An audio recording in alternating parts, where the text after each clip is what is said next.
Magandang umaga mga bata. Bago tayo magsimula, magdasal muna tayo upang gabayan tayo ng Panginoon sa araw na ito.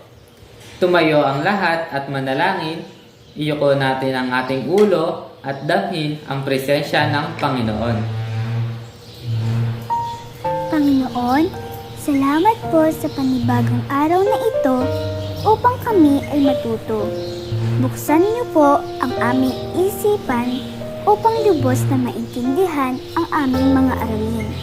Bigyan niyo din po ang aming mga guro, mga magulang, at mga kamag-aral ng lakas ng katawan at isipan na mas higit namin kailangan sa araw-araw sa panahong ito.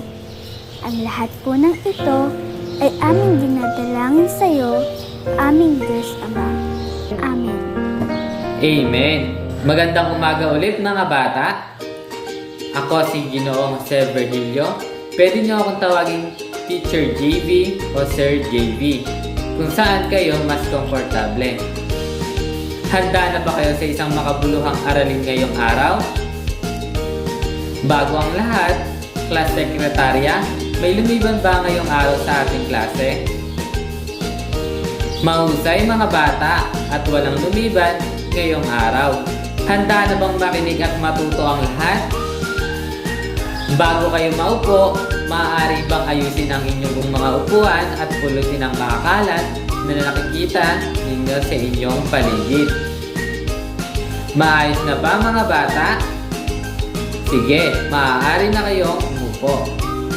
Kung gayon, para malaman kung talagang naintindihan nyo ang ating tinalakay kahapon, ano ba ang napag-aralan natin kahapon?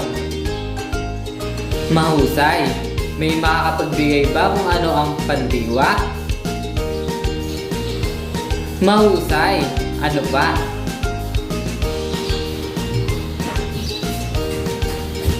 Magaling! Ngayon, dumako na tayo sa bago nating aralin. Bago ang lahat, class, mayroon akong paunang aktibidad na nais kong sagutan ninyo ang aking mga itatanong. Ang inyong sasagutan ay magbibigay sa inyo ng kaalaman sa ating bagong aralin. Handa na bang magsagot ang lahat? Sagutin ang mga sumusunod na tanong. Ano ang pangalan ng inyong paaralan? Mahusay mga bata! Ano naman ang kagamitan mo sa pag-aaral? Magbigay nga ng 5 kagamitan nyo sa pag-aaral. Sige nga, Jenny. Sino-sino naman ang matalik nyong kaibigan? Sige nga, Judith. Wow! Ang dami namang kaibigan ni Judith. Sino naman ang inyong guro noong kayo ay nasa 2 baitang? Mahusay!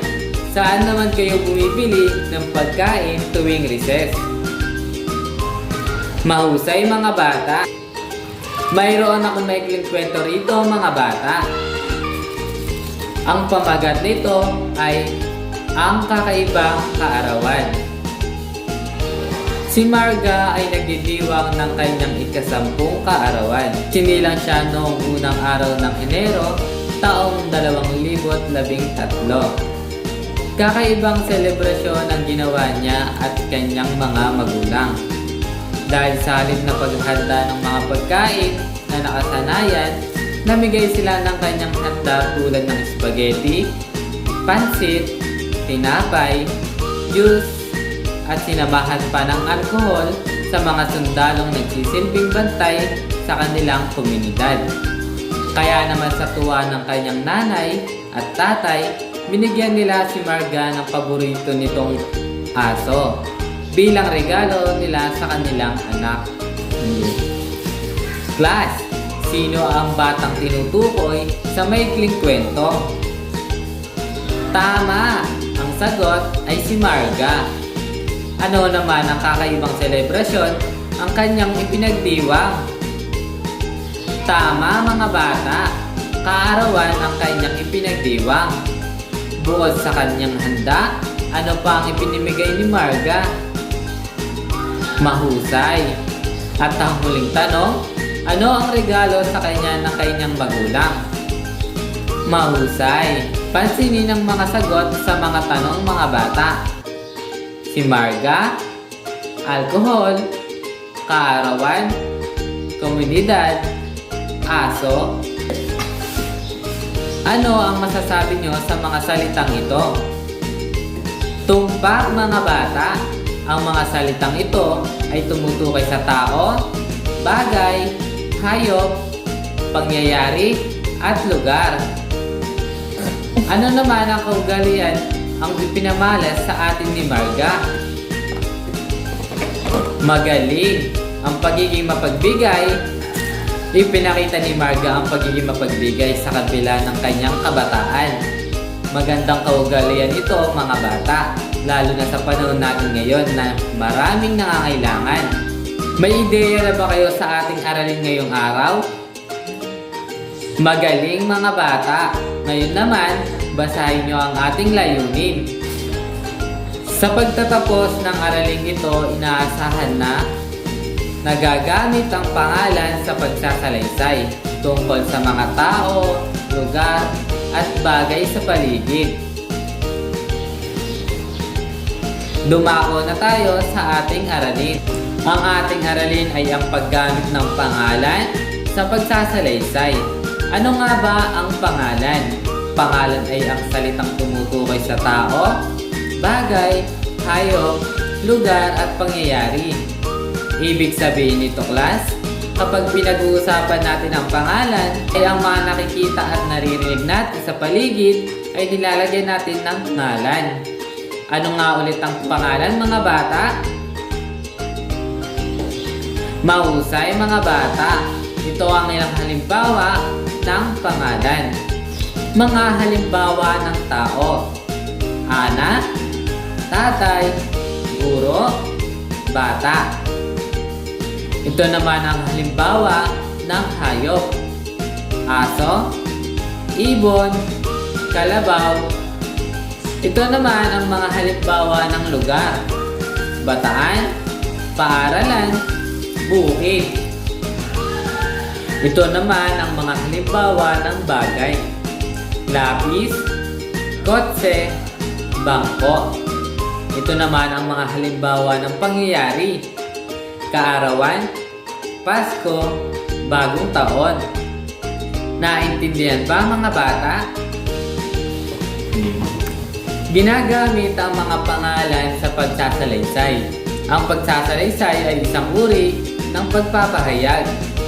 Ito ay may layuning ikwento ang mga pangyayari sa paaralang pasalita o pasulat. Halimbawa, ang mag-aaral ay naghahanda para sa kanilang pagsusulit.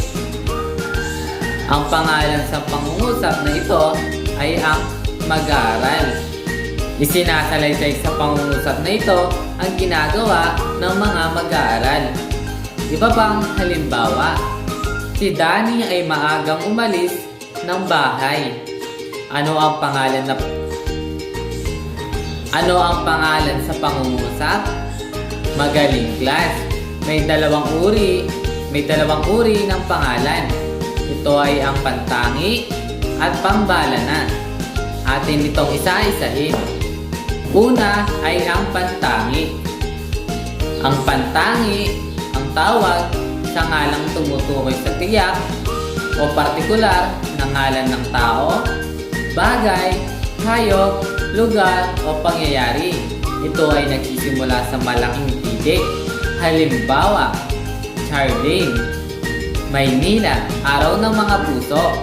Ibig sabihin nito, kapag tiyak ang ngalan, ito ay pantangi. Naiintindihan ba mga bata? Ngayon naman, ang isa pang uri ng pangalan, ang pambalana. Ang pambalana, tawag sa pangkalahatang ngalan ng tao, hayop, bagay at pangyayari. Ito naman ay nagsisimula sa maliit na titik. Halimbawa, guro, gamit, lungsod, palatuntunan. Kapag ang pangalan ay pangkalahatan, ito ay pambalana. Halimbawa, sina Feli at Tonton ay matalik na magkaibigan. Sina Feli at Tonton ay tama. Si Feli at Tonton ay tao. Mahilig silang gumuhit gamit ang lapis. Ang lapis ay magaling. Ito ay bagay. Pareha silang nag-aalaga ng aso sa bahay. Ang aso ay halimbawa ng mahusay. Ang aso ay halimbawa ng hayop. Noong hapon ay nagkita sila sa parke. Ang parke ay tama. Ito ay lugar. Inimbitahan si Marga ni Tonton para sa kanyang kaarawan. Ang kaarawan ay mahusay. Ito ay pangyayari. Pansinin natin ngayon ang pagpapahayag ng pangalan sa pagsasalaysay. Sina Feli at Tonton ay matalik na magkaibigan. Mahilig silang gumuhit gamit ang lapis. Pareho silang nag-aalaga ng aso sa bahay. Noong hapon, nagkita sila sa parke. Inimbitahan ni Feli si Tonton para sa kanyang kaarawan. Naintindihan ba mga bata? Mahusay class! Mayroon akong hinandang aktibidad para sa inyo. Handa na ba ang lahat? Panuto, pagtambalin ang pangalang pambala na nasa hanay A sa pangalang pangtangi na nasa hanay B. Tapos na ba magsagot mga bata? Okay. Para sa unang bilang, para sa ina, ano ang pangalang pantangi na nakikita nyo sa kabilang hanay? Mahusay. Bigyan nyo ng 3 palakpak si Vicky. Ano naman ang kainan? Ano ang pangalang pantangi na nakikita nyo sa kabilang hanay?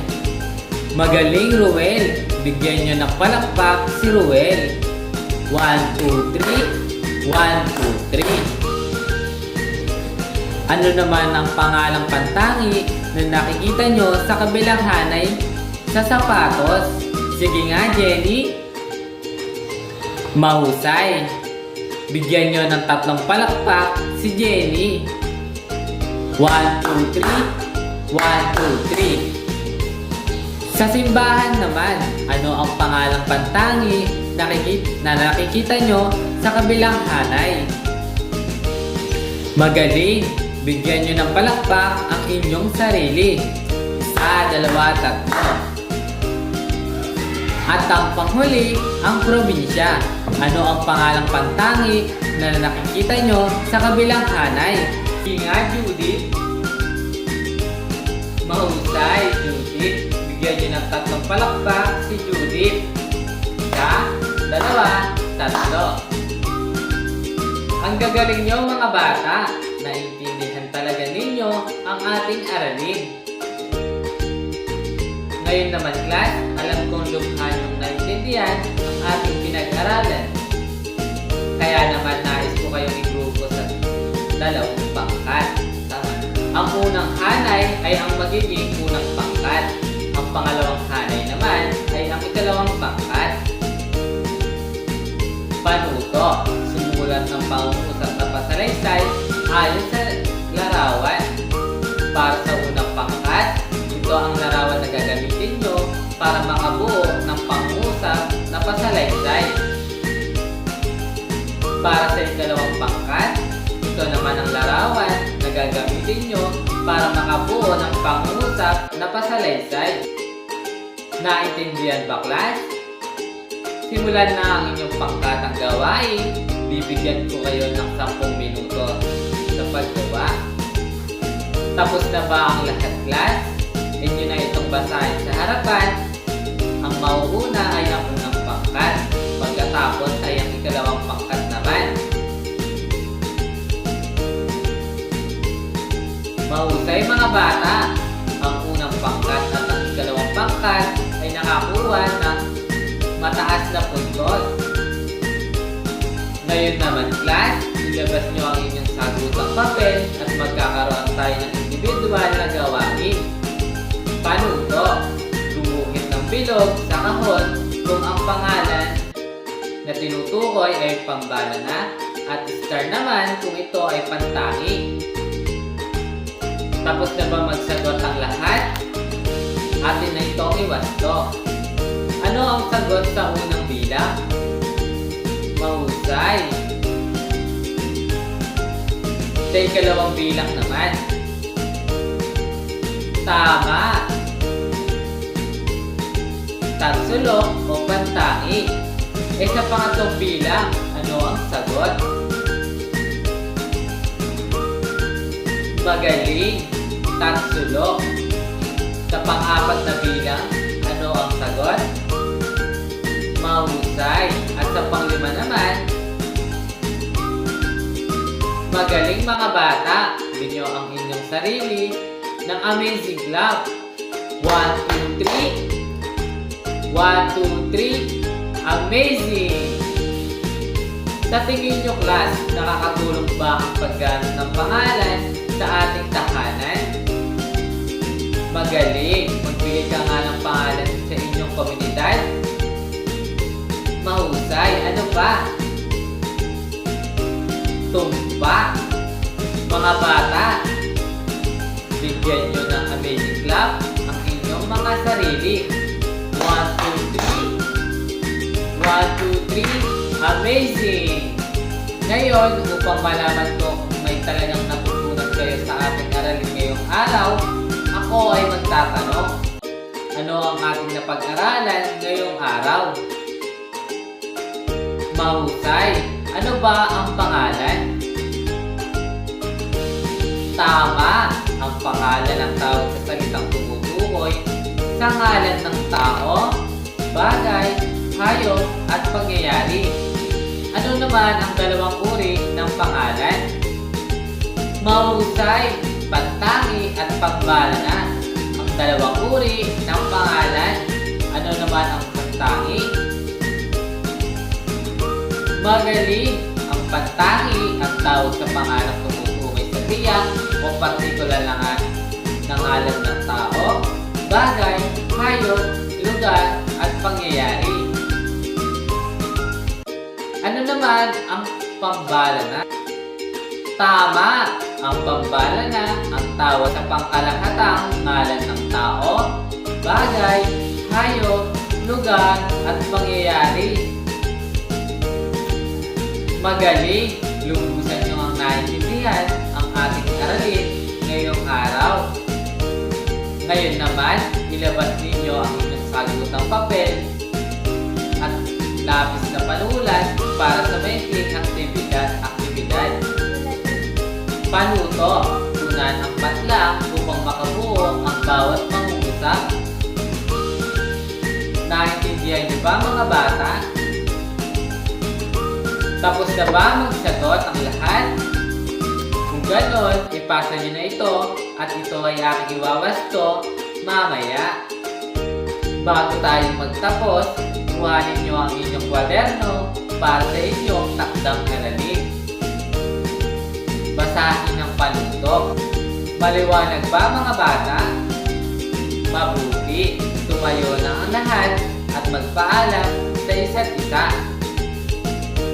Paalam mga bata!